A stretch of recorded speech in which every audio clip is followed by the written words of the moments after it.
6.2 का introduction part है ये। तो फंडामेंटल थ्योरम ऑफ अरिथमेटिक क्या होता है आज हम ये जानेंगे, ठीक है। तो स्टेटमेंट यहाँ लिखा है, लेकिन उससे पहले हमें क्या जानना है, कंपोजिट नंबर। कंपोजिट नंबर क्या होता है, तो पहले हम स्टेटमेंट पढ़ लेते हैं।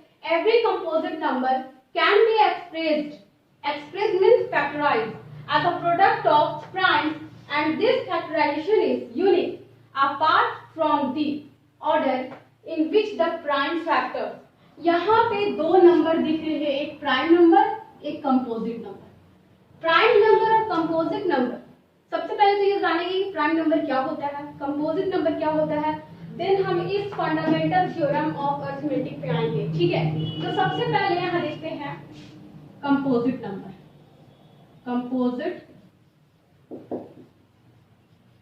नंबर, ये कंपोजिट नंबर क्या होता है, तो कंपोजिट नंबर को हम बोल सकते हैं a whole number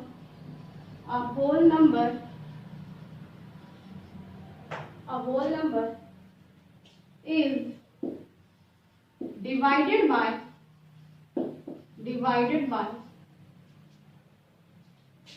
divided by other numbers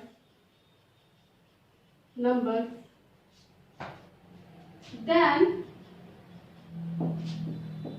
one or itself।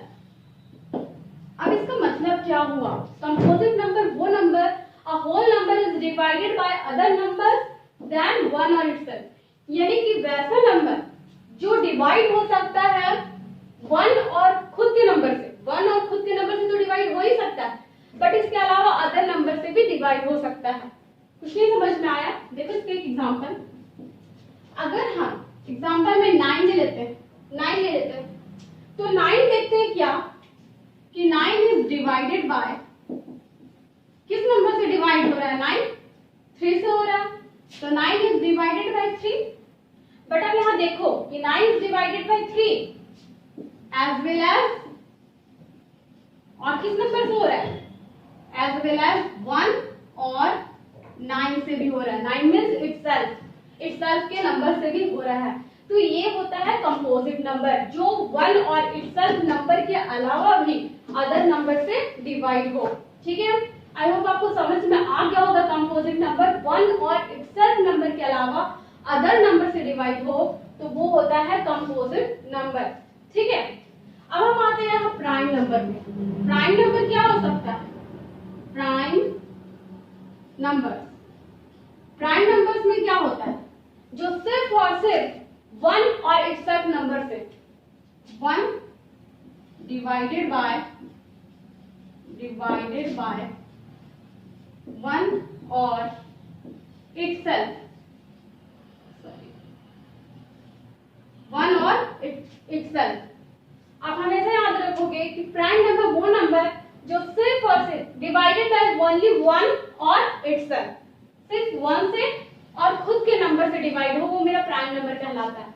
अब जैसे कि एग्जांपल ले लेते हैं, इसमें ले लेते हैं 5। तो 5 में आप देखो कि ये सिर्फ और सिर्फ किससे डिवाइड हो रहा है, सिर्फ और सिर्फ क्या हो रहा है, 5 इज डिवाइडेड बाय ओनली 1 और इटसेल्फ में सिर्फ 5 से, 1 और 5 से ही जाएगा। 3 ले लो आप तो भी वो क्या होगा, सिर्फ 1 से और 3 से ही जाएगा, ठीक है। तो इस तरह के नंबर को प्राइम नंबर बोलते हैं, जो सिर्फ और सिर्फ 1 और इटसेल्फ नंबर से डिवाइड हो वो प्राइम नंबर कहलाता है, और जो नंबर 1 और इटसेल्फ के अलावा अदर नंबर से भी डिवाइड हो वो कंपोजिट नंबर कहलाता है। यहाँ तक क्लियर है, यहाँ तक क्लियर है। तो मैं इसे रब कर देती हूँ, उसके बाद आती हूँ स्टेटमेंट में, ठीक है। नहीं, रब नहीं करती हूँ, आप यहाँ देखो, मैं यहाँ करती हूँ। उसके बाद अब मैं यहाँ आती हूँ फैक्टराइजेशन। एक और वर्ड है फैक्टराइजेशन। इस फैक्टराइजेशन का मतलब भी क्या होता है, जैसे मान लो अब हम यहाँ क्या बता रहे हैं, फैक्टराइजेशन। आपने यहाँ दो चीजों को सीखा, एक कंपोजिट नंबर क्या है, एक प्राइम नंबर क्या है। अब यहाँ फैक्टराइजेशन क्या है वो हम यहाँ जानेंगे। तो फैक्टराइजेशन क्या होता है, जैसे कि अब कोई भी नंबर आपको मिला, मान लो 240 एक नंबर है, इसको क्या करते हैं हम फैक्टराइज करते हैं। तो आप फैक्टराइज कैसे करोगे, क्या करोगे, 2 से करोगे 2 1 जा 2, 2 2 जा 4 0, फिर 2 से करोगे 2 6 जा 12 0, फिर 2 से करोगे 2 3 जा 6 0, फिर 2 से करोगे 2 1 5 5 15 2 जा 30, और फिर क्या करोगे 3 5 जा 15 और 5 1 जा 5। आप यहाँ पे फैक्टराइज तो कर दिए हम फैक्टराइजेशन कर दिए। फैक्टराइजेशन क्या आया, 2 multiply 2 multiply 2 multiply 2 1 2 3 4 and multiply 3 multiply 5, यह आ गया आपका फैक्टराइजेशन। अब कोई स्टूडेंट क्या करेगा, 240 को इस तरह से फैक्टराइज करेगा, कोई स्टूडेंट क्या करेगा, इसे 240 को दूसरे वे में मीन्स ऐसे भी कर सकता है कोई। 240 को क्या करेगा, कुछ स्टूडेंट पहले 5 से डिवाइड भी कर सकते हैं, 5 2 जा 20 एंड 5 8 जा 40, फिर ऐसे भी कर सकते हैं 7 4 जा 28, हाँ 7 4 जा 28 और 2 2 जा 24,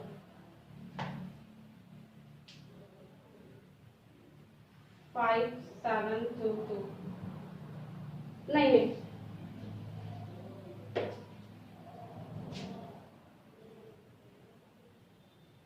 सॉरी यहाँ मिस्टेक हो गया है। यहाँ देखिए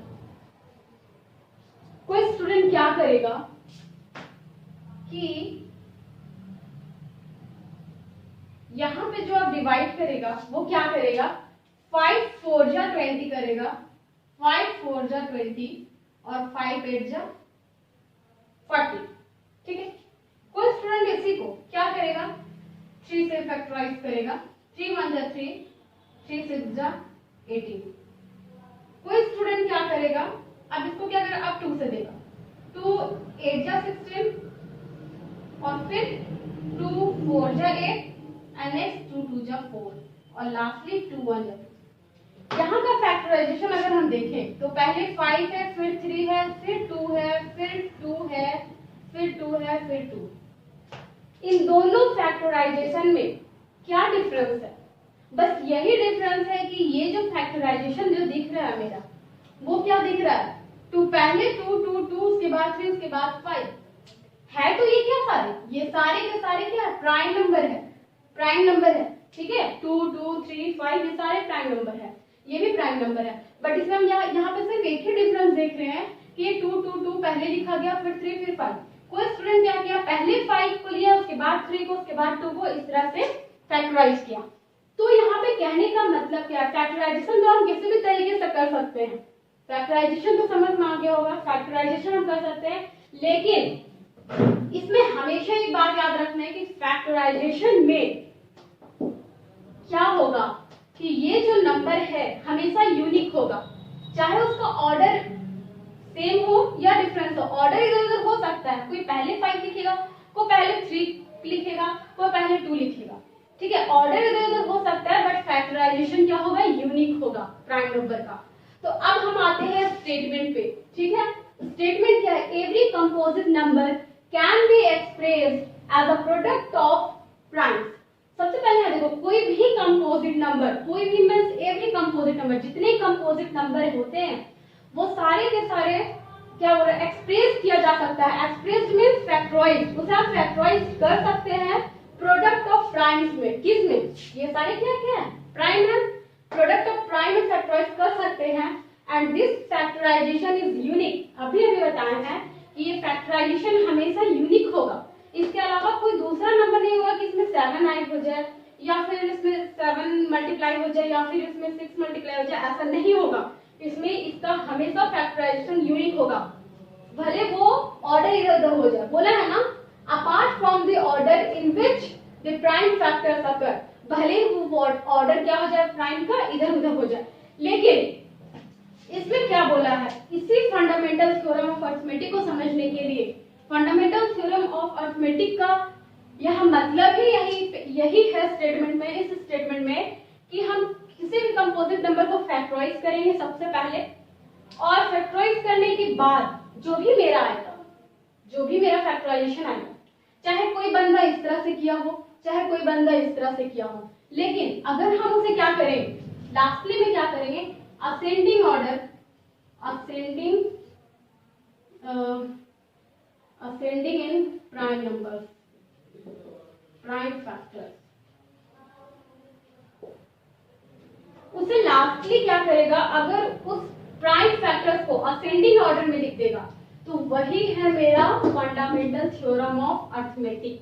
यानी कि हमें क्या करना है, असेंडिंग ऑर्डर में लिखना है, यानी कि बढ़ते हुए ऑर्डर में लिखना है। पहले टू वाले को लिखेंगे, फिर 3 को, फिर 5 को। आई होप कि आपको यहाँ तक कोई भी कंफ्यूजन नहीं होगा फंडामेंटल थ्योरम ऑफ अर्थमेटिक में। ठीक है, ये क्लियर है कि फंडामेंटल थ्योरम ऑफ अर्थमेटिक क्या है, किसी भी कंपोजिट नंबर को प्राइम फैक्टराइजेशन में तोड़ना और उसे फिर चाहे जिस वे में भी तोड़ो आप, लेकिन फिर क्या होना चाहिए, वो असेंडिंग ऑर्डर में होना चाहिए। वही है मेरा फंडामेंटल थ्योरम ऑफ अर्थमेटिक। ठीक है, अब हम यहाँ देखते हैं एक्सरसाइज 1.2 का क्वेश्चन नंबर 1 यहाँ सॉल्व करेंगे, है ना। फंडामेंटल थ्योरम आपने पढ़ा, बस उसी से रिलेट है ये क्वेश्चन। क्वेश्चन नंबर 1 है, express each number as a product of its prime factors. Product of its prime factors का कहने का मतलब है प्राइम फैक्टराइजेशन, प्राइम फैक्टराइजेशन। इस बात को हमेशा याद रखना है कि एक्सप्रेस ईच नंबर, ये जितने भी नंबर्स दिए हुए हैं उन नंबर का product of its prime factors निकालना है। Product of its prime factor means prime factorization. ठीक है, यहां देखो, सबसे फर्स्ट क्वेश्चन है 140। इसको हम कैसे बनाएंगे, प्राइम फैक्टराइजेशन में कैसे तोड़ेंगे। अभी हमें बताया गया है कि 140 को हम क्या करेंगे, सबसे पहले जो स्मॉल प्राइम नंबर होता है उससे करेंगे। 2 7 जा 14, 0, 2 3 जा 6, 2 5 जा 10। अब 2 से तो जाएगा नहीं, फिर से भी नहीं, 5 से लिखते, 5 7 जा 35, बस हो गया ना। प्राइम फैक्टराइजेशन इसमें क्या आया, प्राइम फैक्टर इसका क्या आया, 2 मल्टीप्लाई 2 मल्टीप्लाई 5 मल्टीप्लाई 7, बस यही तो करना था। इसको हम ऐसे भी लिख सकते हैं, 2 का स्क्वायर इंटू 5 इंटू 7। कितना इजी है प्राइम फैक्टर्स में तोड़ना, ये क्वेश्चन तो बहुत इजी है। क्वेश्चन नंबर 1 बताया है, 2 3 4 5 ये आप लोग बना सकते हो। ठीक है, अब हम यहाँ पे क्या करेंगे, find LCM and HCF by prime factorization method. आपको अभी तक prime factorization method prime factorization method पता चल गया कि किसी भी कंपोजिट नंबर को कैसे हम फैक्टराइज करते हैं प्राइम नंबर को। तो अब आपको यहाँ पे क्या करना है कि इसी प्राइम फैक्टराइजेशन मेथड से एलसीएम और एचसीएफ फाइंड करना है। ठीक है, तो हम यहाँ क्या करेंगे, सबसे पहले एलसीएम का मतलब क्या होता है, एलसीएम मतलब होता है लिस्ट कॉमन मल्टीप्लिकेशन,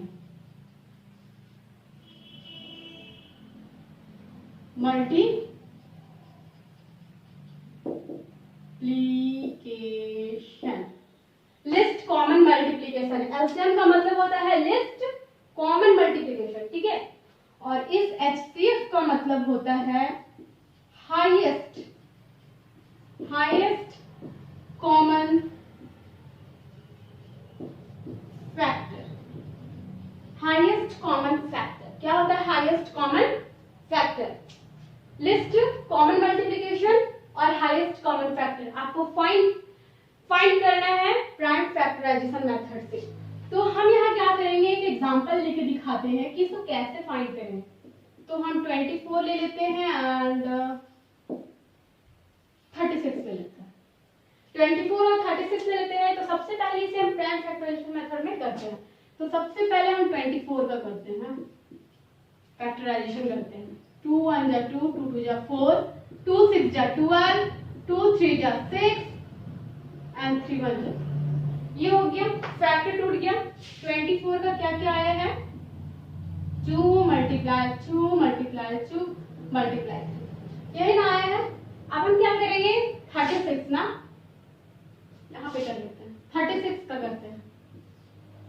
2 1 जा 2, 2 8 जा 16, 2 9 जा 18, 3 3 जा 9, 3 1 जा 3। यहाँ पे देखते हैं 36 का क्या आया है 2 मल्टीप्लाई 2 मल्टीप्लाई 3 मल्टीप्लाई 3, ठीक है।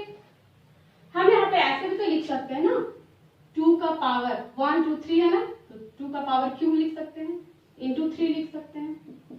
इसमें 2 टाइम्स है इसलिए 2 का स्क्वायर लिख सकते हैं, और इसमें 3 भी 2 टाइम्स है इसलिए क्या लिख सकते हैं 3 का स्क्वायर लिख सकते हैं। यहाँ तक क्लियर है, यहाँ तक अभी तक हम कुछ भी नहीं किए, यहाँ तक सिर्फ फैक्टर निकालने हैं। अब क्या बोला है कि HCF फाइंड करने और LCM फाइंड करने, तो हम सबसे पहले तो हम यहाँ HCF फाइंड करके दिखाते हैं।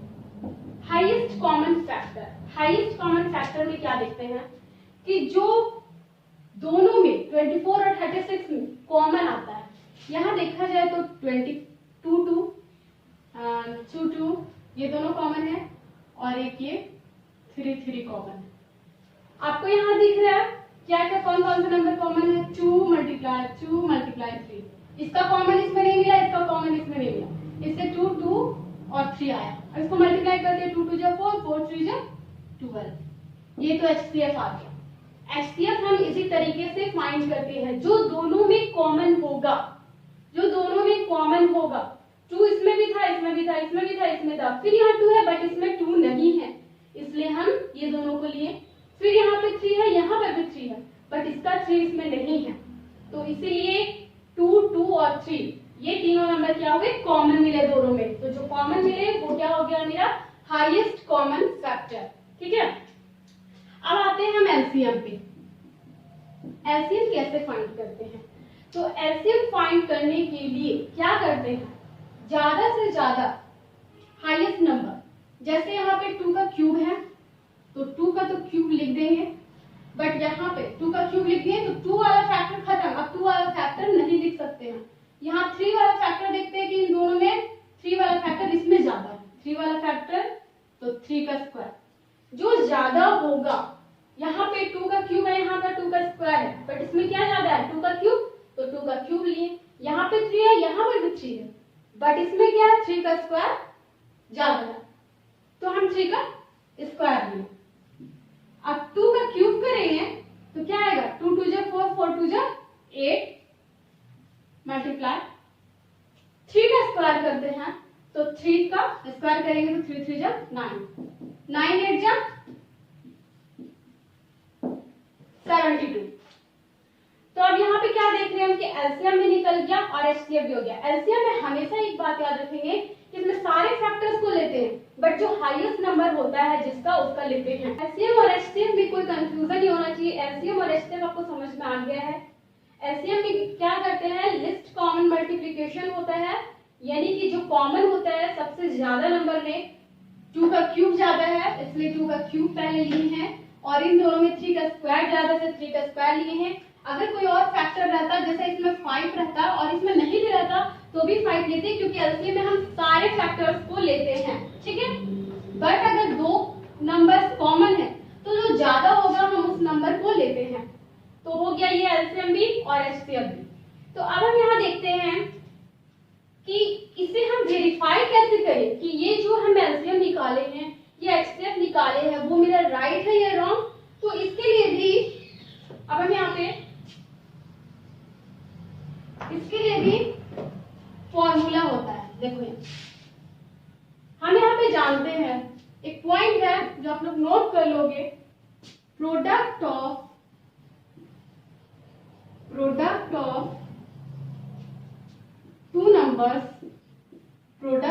Two numbers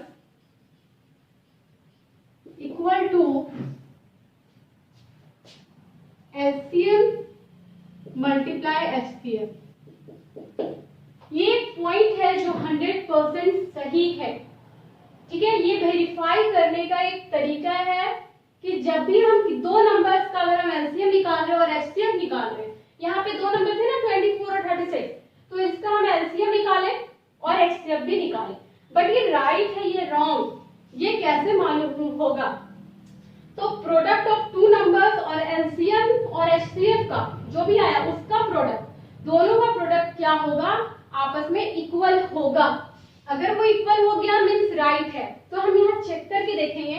product of two number क्या लिए थे? 24 और 36। प्रोडक्ट ऑफ टू नंबर 24 और 36 लिए। अब क्या करते हैं हम यहाँ पे एलसीएम और एचसीएफ को फाइंड कर। एलसीएम कितना आएगा? 72 और एचसीएफ 12। यही ना आया था। अब इसको क्या करेंगे? हम चेक करके देखेंगे कि दोनों इक्वल है भी या नहीं। मेरा आंसर जो आया है एलसीएम एचसीएफ राइट है या रॉन्ग है। तो हम इन दोनों को जो मल्टीप्लाई करेंगे तो चेक करते हैं कितना आता है। 24 36, 6 4 जा 24, 2 6 2 जा 12, 12 2 14, 4 3 जा 12 2 1, 3 2 जा 6 1 7, 4 4 5 6 7 1 8, 864 आया है। अब हम यहाँ चेक करेंगे क्या 72 और 12 को भी मल्टीप्लाई करने पे इतना आता है?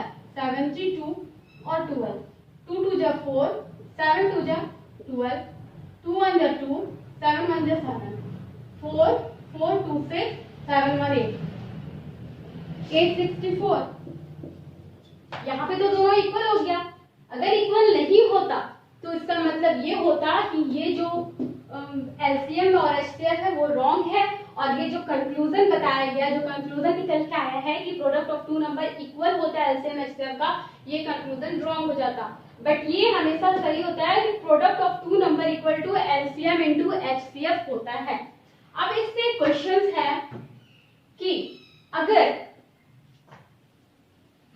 यहाँ पे आपके आगे एक्सरसाइज में, एक्सरसाइज 1.2 में ही आगे क्वेश्चन है, शायद क्वेश्चन नंबर 4 में है मे बी, कि अगर आपका प्रोडक्ट ऑफ टू नंबर दिया हुआ है। चलो इसी को चेक करते हैं। मान लेते हैं, एक एग्जांपल बताते हैं कि हाँ एचसीएफ ऑफ क्या है 24 और 36 ना, यहाँ लिख देते हैं 24 36 इक्वल टू एचसीएफ कितना आया था 24 36 का 12। तो यहाँ पे बोल दिया देन फाइंड एलसीएम। जब इस तरह का क्वेश्चन आपकी बुक में देगा कि किसी दो नंबर का एचसीएफ दिया हुआ है और एलसीएम फाइंड करना है, तो हम इसी मेथड का यूज करके निकाल सकते हैं। ये एक फॉर्मूला है, इस फॉर्मूला से हम एलसीएम इजीली निकाल सकते हैं। ठीक है, या फिर ऐसा भी हो सकता है कि एलसीएम ऑफ 24 और 36 एलसीएम भी दे सकता है। कितना आता है 72 और फाइंड करने बोल सकता है एचसीएफ। ठीक है, तो इस तरह का क्वेश्चंस के लिए कैसे बनाते हैं तो हम जानते हैं। सबसे पहले आपको यहाँ पे लिखना पड़ेगा कि we know that product of two numbers